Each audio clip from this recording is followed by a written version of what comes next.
இவன் பாவ்லோ அப்படின்னு சொல்லிட்டு ஒரு அறிவியலாளர் ஒரு எக்ஸ்பெரிமெண்ட்டை நடத்துறாருங்க.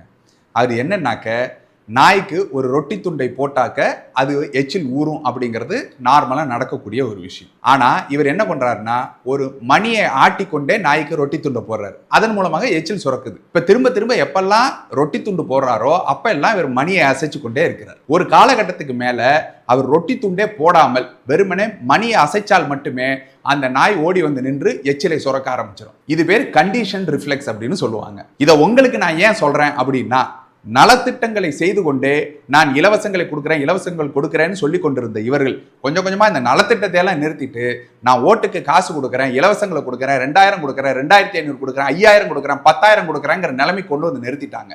இந்த பாவ்லோஸ் எக்ஸ்பெரிமெண்ட் போல நாமும் நாய் புத்தியோடு இருக்க போகிறோமா இல்ல நல்லவர்களை தேர்ந்தெடுக்க போகிறோமாங்கிறத உணருங்கள்.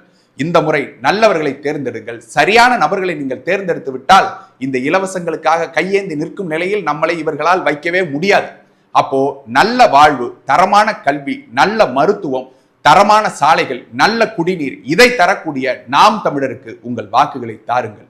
விவசாய சின்னத்தில் உங்கள் வாக்குகளை தந்து இந்த முறை நாம் தமிழரை அரியணையில் ஏற்றுங்கள். நன்றி, வணக்கம். நாம் தமிழர்.